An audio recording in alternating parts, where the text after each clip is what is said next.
Now we're getting news that Delhi Chief Minister will be making his way to the Vatican City.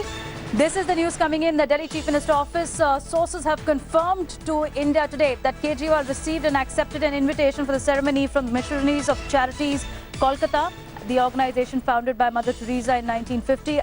Ankit's still with us. Ankit, we can't put two and two together, but Arvind Kejriwal going to the Holy Vatican City at a time when his MLAs back here are facing fire. He's busy targeting the Prime Minister. So he is under a lot of political pressure, and he's set to visit the Holy City sometime in September is what the sources suggest at the moment. Yeah, that's right. This visit would happen on 4th of September. That's the day when Pope Benedict would, of course, be canonizing, and at the ceremony would be declaring Mother Teresa, the nun who worked in Kolkata, as a saint. Arvind Kejriwal was invited by Missionaries of Charities, the organization that she founded in 1950, and he has accepted that invitation. He's not the only chief minister going there. Mamata Banerjee, the West Bengal chief minister, would also be present at this occasion. So he is, in fact, going there. Interestingly, Arvind Kejriwal himself claims that he has worked with Mother Teresa at Missionaries of Charities in Kolkata in 1992 for a few months before he joined the Indian Revenue Service. So the Chief Minister would be flying to Vatican for the sainthood ceremony of Mother Teresa. All right, thanks Ankit for joining us with that update. Getting some more breaking news.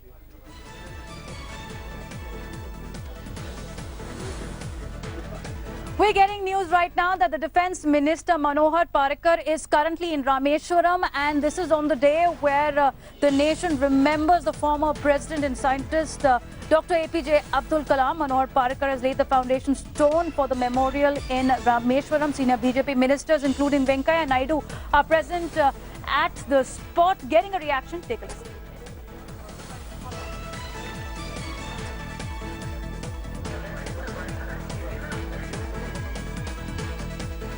Dr. Kalam was a visionary.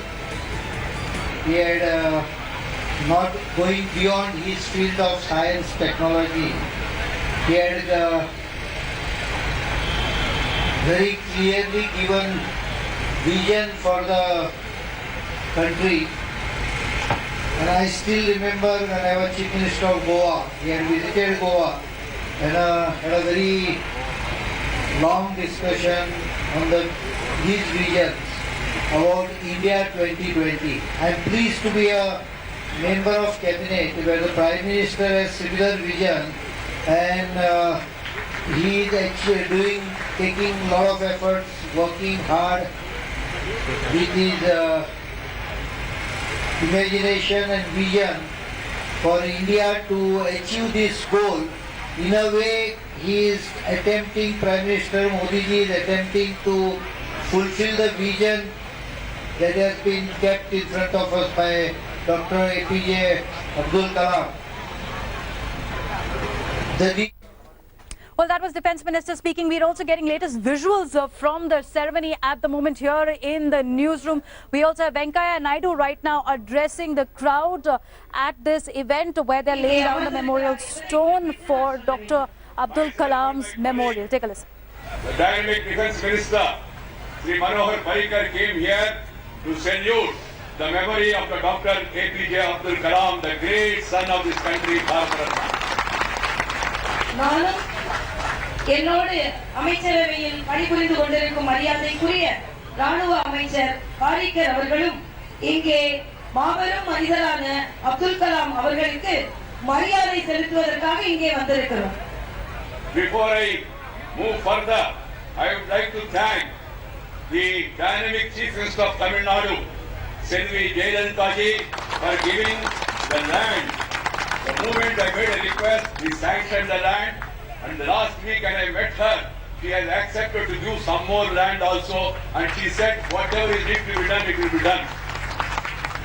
நான் எனது பேச்சை முழுவதுமாக தொடங்குவதற்கு முன் மரியாதைக்குரிய மாண்புமிகு தமிழக முதலமைச்சர் ஜெயலலிதா அவர்களுக்கு எனது நன்றியை நான் தெரிவித்துக் கொள்கிறேன். ஏனென்றால் ஏற்கனவே நாம் கேட்ட இடத்தை அவர் ஒதுக்கி தந்தது மட்டுமல்லாமல் சென்ற வாரம் அவரை நான் சந்தித்த பொழுது கூடுதல் இடத்தை ஒதுக்கி தந்திருக்கிறார் என்பதை நான் இங்கே குறிப்பிட்டே ஆக வேண்டும். Friends, it's a very solemn occasion. That's why I was requesting the media friends and also political friends to... All right. We'll cut back to Venkaiah Naidu's event right now, which is happening in Rameshwaram. But Akshaya Nath right now joining us from Rameshwaram.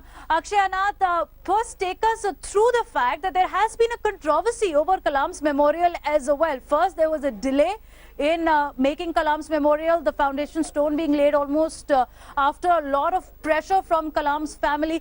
And also locals are protesting. There's an entire sect which is also protesting, saying there shouldn't be a statue of Dr. Kalam. Stage of life and memory of one of the great son of our motherland. Well, Devina, all these controversies have been going on.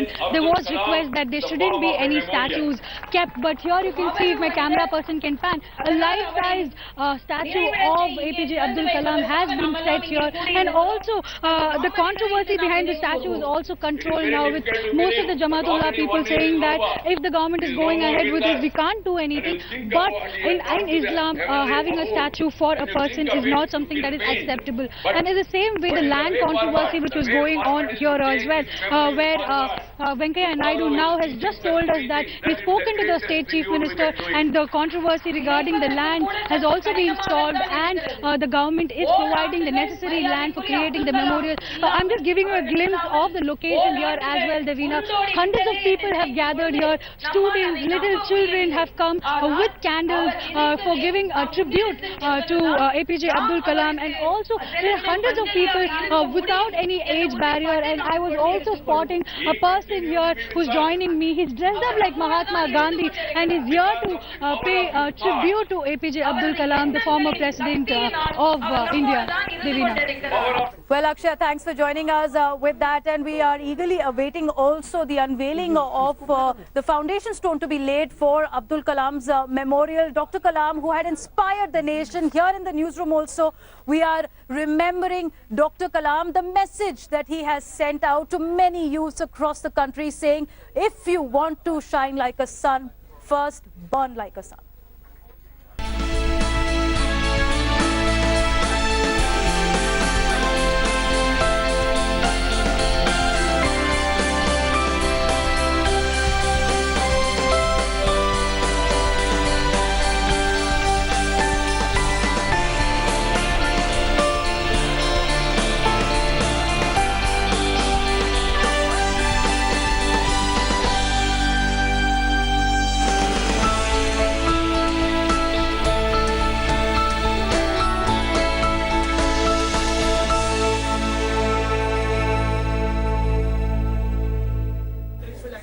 Now, moving on to the next big story that is coming from the capital on the Delhi University convocation that has been delayed, and it's an undue delay, mind you, because now the degree certificates is what the students will have to go for, and this is where the students are bearing the brunt.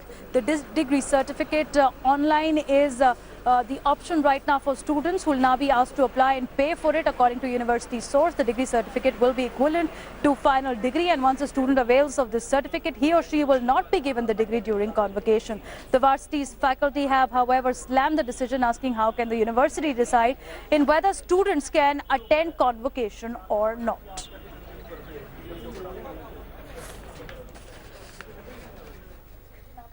Now, that's a story we'll keep our focus on. Also, moving on to the next story, which is about a major international embarrassment for India right now, where for the second time in an international tribunal over cancelling a deal with Devas Media, an international court has ordered the Antrix Corp to shell out $1 billion for allegedly breaching its end of the bargain. Here's the report.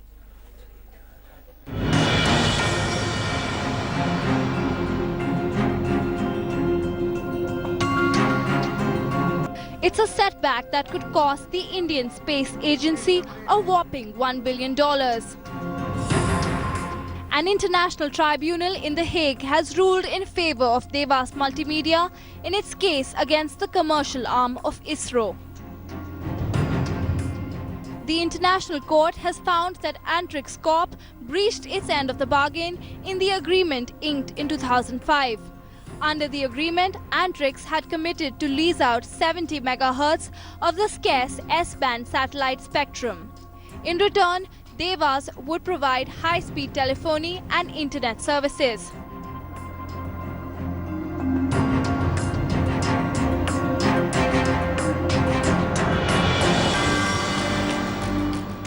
The ruling of the International Tribunal comes as a big blow for the then ISRO chairman Madhavan Nair. Allegations of conflict of interest, favoritism and financial mismanagement had come to fore in 2011. But there is still hope for the government as Devas seems keen on finding a middle path. The company has shown interest in the dialogue, allowing the government a final chance to avoid paying a whopping compensation. Bureau Report, India Today.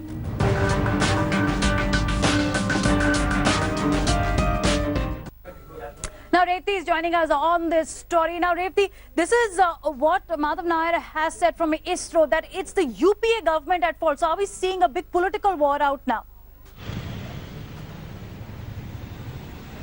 Well, it looks like because Madhavan Nair was the then chairman of ISRO when this deal was signed in 2005, and in 2011 when insiders in Devas company had exposed information and there were allegations of financial management, the deal was cancelled by the then UPA government, UPA 2 government, and now immediately after the verdict came out, Madhavan Nair reacted saying that it was all, he blamed the UPA government at the time for taking illegal actions at the time. He also said that the contract was not well thought of and the deal was cancelled based on misjudgment and the government was completely misled. So earlier this year in May, Madhavan Nair was also quizzed by the CBI in relation to the case. Now that the International Court has also, court's verdict is also against India, it is also a sort of defence from the side of Madhavan Nair, blaming it on the UPA 2 government. Devina. All right, Revati, thanks for joining us.